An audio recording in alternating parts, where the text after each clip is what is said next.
नमस्कार। संदेश में आपका फिर स्वागत है। आपके सामने है कृष्ण गोपाल शर्मा।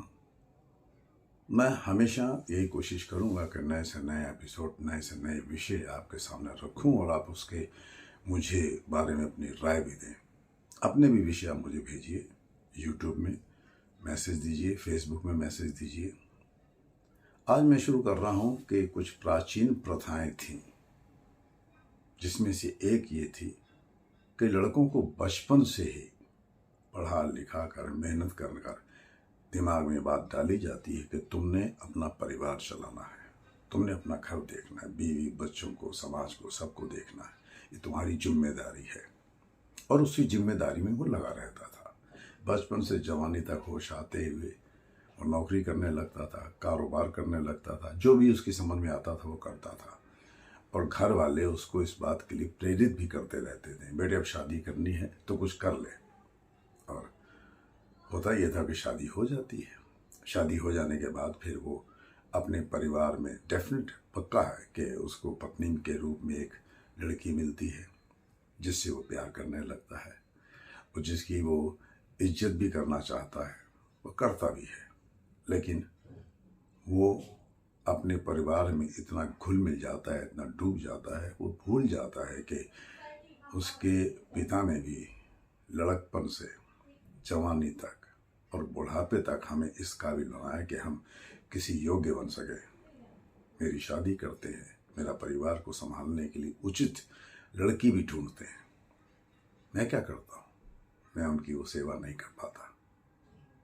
वो करना भी नहीं चाहता। आज का लड़का वो अपने बीवी बच्चों परिवार में इतना व्यस्त हो जाता है कि वो भूल जाता है कि मेरे बाप ने भी, मेरे फादर ने भी इतनी मेहनत की है, जद्दोजहद की है मुझे यहाँ तक बनाने के लिए। तो मेरा फ़र्ज़ बनता है कि मैं अब उनकी भी सेवा करूँ, जैसे उन्होंने मेरी की थी बचपन में, आज मैं भी करूँ। आज हम कुछ इसी विषय पर बातचीत करेंगे और देखते हैं लोग अपनी क्या राय देते हैं।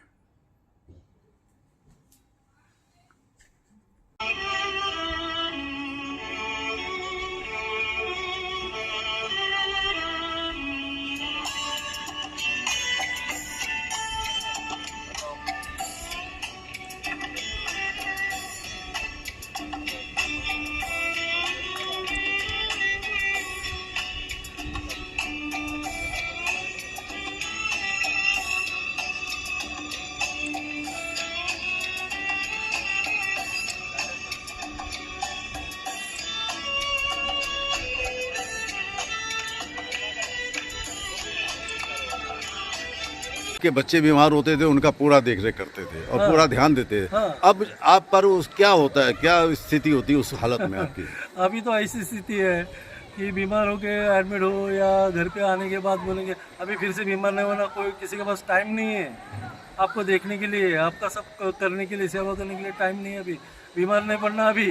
अरे मगर उम्र हो गई तो थोड़ी बीमारी पीछे पड़ती है भाभी, जैसे डायबिटीज़ है, हार्ट का प्रॉब्लम होता है, घुटने का प्रॉब्लम होता है, कुछ ना कुछ होता ही रहता है। तो करना ही है ना भाई। जैसे हमने बचपन से आपको पाला है, उंगली पकड़ के चलाना सिखाया है, सब कुछ किया है आपका, तो आपका भी कर्तव्य बनता है हमारे यहाँ। तो आपका कहने का मतलब ये है कि आप, अगर आप बच्चे बीमार होते थे, आप उनकी देखरेख करते थे, तो आपको भी उसी तरह आपको ट्रीटमेंट मिलना चाहिए, उसी तरह आपकी देखरेख होनी चाहिए।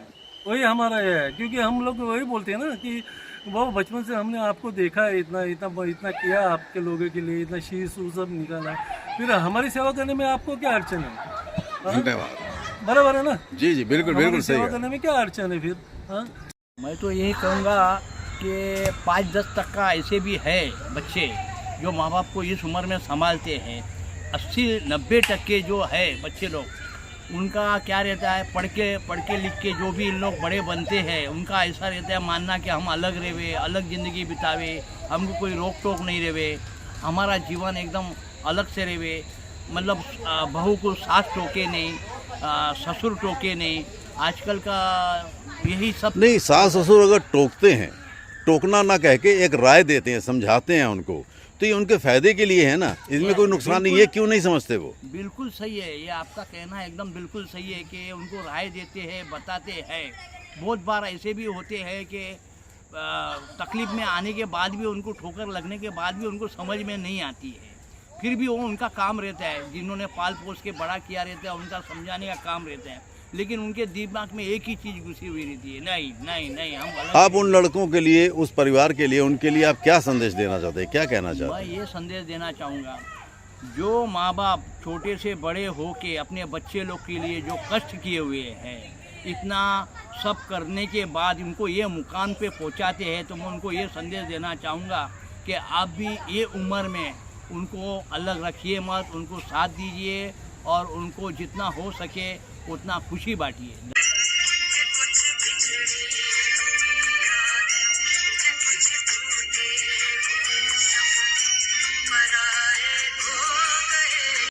ये तन्हाई का आलम और इस पर आपका गम, ये तन्हाई का आलम और इस पर आपका गम, न जीते हैं न मरते, बताओ क्या है। नाच मेरी बुलबुल के पैसा मिलेगा, कहाँ कदरदान हमें ऐसा मिलेगा, घुंघरू बना के पाँव में बांध ले, फिर मेहरबान हमें।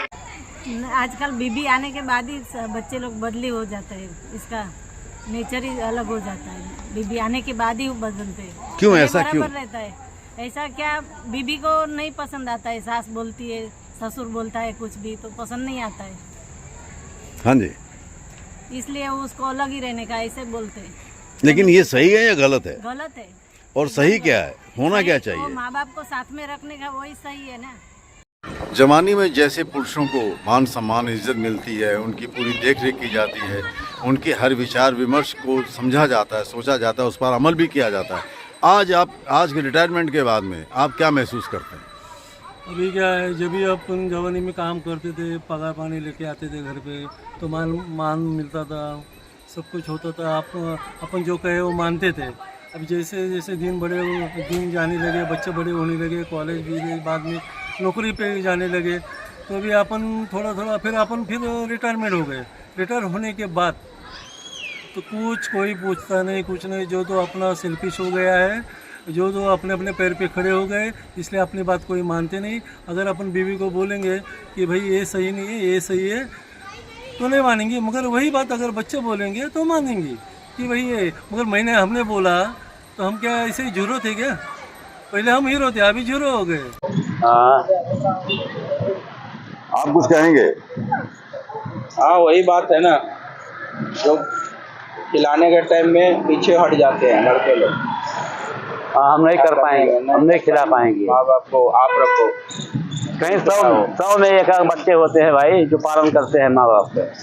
बच्चे लोग बोलते हैं तो आपका फर्ज है परवरिश करने का, पढ़ाने का, लिखाने का। तो उनका फर्ज नहीं है क्या आपके प्रति? उनका फर्ज है, लेकिन उसमें क्या है, जो 3 बच्चे हैं तो 2 बच्चे हैं, किसी के सोचते वो देखेंगे, तनाव रहता है। आपने देखी जवानी में आपने एक छोटे से कमरे में 3-4 बच्चों को, 5 बच्चों को पाला पोसा होता है, सबको साथ में खिलाया होता है, बराबर खिलाया होता है, तो क्या आपके बच्चे आपके साथ वैसा बिहेव नहीं कर सकते? अपने बच्चों के साथ बिठा के तुमको नहीं खिला सकते? आदमी के पास क्या इतना बैलेंस नहीं है, जो बैलेंस नहीं होने की वजह से बच्चे और लापरवाही करते हैं। शादी हो गया कि खत्म, कोई किसी को नहीं ध्यान देता है, और बच्चे बुझाए वाला बात है, बैलेंस है। उसको तो वो कैसे देखेगा? जो 2 भाई से प्यार करेगा और एक बेटे से प्यार नहीं करेगा तो वो क्या करेगा लड़का?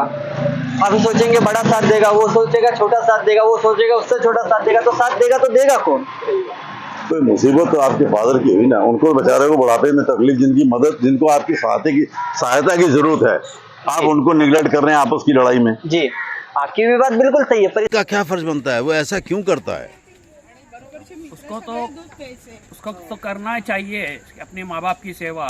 अगर उनकी आस पे ही तो अपने माँ बाप अपने बच्चे को हो सके उतनी ज़्यादा से ज़्यादा अच्छे में तालीम दे के परवरिश करते हैं कि चलो अच्छी स्कूल में, अच्छी कॉलेज में एडमिशन दिलवाते हैं, कि अच्छी नौकरी दिलवाते हैं कि चलो वहाँ उसकी पढ़ाई हो सके, तो उसकी नौकरी मिल गई तो उसको अच्छा पगार आवे तो उसको भरण पोषण उसका भी होवे, उसका परिवार का भी होवे। दुनिया में रहना है तो काम कर प्यारे, हाथ जोड़ सबको सलाम कर प्यारे, वरना ये दुनिया जीने नहीं देगी, खाने नहीं देगी, पीने नहीं देगी, खेल कोई नया सुबह शाम कर प्यारे। दुनिया में रहना है तो काम कर प्यारे, हाथ जोड़ सबको सलाम कर प्यारे, वरना ये दुनिया जीने नहीं देगी, खाने नहीं देगी। कोई हमदम न रहा, कोई सहारा न रहा, हम किसी के न रहे, कोई हमारा न रहा, कोई हमदम न रहा। तो आप मुझे बताइए कि जो बचपन से ही अक्सर लड़कों को कहा जाए तो उन्हें बड़ा होकर अपना परिवार चलाना है, घर देखना है, बच्चों को देखना है और माँ बाप मेहनत करके उनको पढ़ाते लिखाते भी हैं। इसमें पुरुष की भूमिका पहले रहा करती थी, वही करता था, घर चलाता था, औरत परिवार घर चलाती देखती थी। अब इतनी मेहनत और स्ट्रगल, इतनी तकलीफ उठाने के बाद जब बच्चा कहीं काबिल बन जाता है, फिर उसको वो बच्चा उनका निरादर करता है, उनको वृद्धाश्रम में डाल देता है, कहीं और कर देता है, उनके साथ बैठा के अपने खाना नहीं खिला सकता, इज्जत नहीं कर सकता। क्या कारण है? नहीं, अभी क्या जनरेशन क्या है कि पहले माँ बाप सब साथ में खाना खाते थे, सब अच्छे रहते थे। अभी क्या हुआ है कि सब बच्चे बड़े हो जाते हैं, कमाते हैं, उसका फैमिली रहता है, बच्चा आता है, फिर उसको ऐसा ही है कि नहीं मेरी मिसेस और मेरा बच्चा, वो बस वो तीनों में से उसको कोई पसंद नहीं है। ऐसे चिकने चेहरे तो कैसे न नजर फिसले, तो कैसे न नजर फिसले जिंद मेरी। पूरा सहयोग नहीं देते, उसको इज्जत मान नहीं देते, ऐसा क्यों है? ऐसा क्या कारण है? यही बात का है, ये है, यही दुख है। जब बच्चे बड़े हो जाते हैं, अपने अपन पैरों को खड़ा हो जाते हैं, फिर पेरेंट्स का इम्पोर्टेंट लोग समझता नहीं आजकल का जमाना। तो ये एक प्रथा थी जिसमें लड़के को जिम्मेदारी दी गई थी कि तुमने बाहर की दुनियादारी, समाज से जद्दोजहद करके किसी भी हालत में अपने परिवार के लिए जो सुख सुविधाएं हो सकती हैं तुम्हें करनी है। लेकिन अब यंग जनरेशन परिस्थितियों के अनुसार अपने आप को बदलना चाहती है, और कोशिश भी है उसकी, कर भी रही है और हो भी रही है, और करना भी चाहिए। लेकिन आपको ये सब समझना पड़ेगा, हमारे बुजुर्गों को भी समझना पड़ेगा, यंग जनरेशन को भी समझना पड़ेगा कि आप परिस्थितियों में इतना ना ढल जाए कि आप अपने बुजुर्गों को, जिन्होंने आपको राह दिखाई, रास्ता दिखाया, उनको भूल जाएं। आप उनका भी आदर सत्कार करें और उनका भी मान करें, उनके भी विचारों को, उनके भी अनुभवों को आप ज़रूर सुने और समझें, और अमर हो सके तो वो भी करें। वो आपका कभी अहित नहीं चाहते, और आपको उनके बारे में उतना ही सोचना चाहिए जिस तरह उन्होंने कभी आपके लिए सोचा है। तो हम अगले एपिसोड में किसी और नई प्रथा, किसी और नई सोच के साथ मिलेंगे।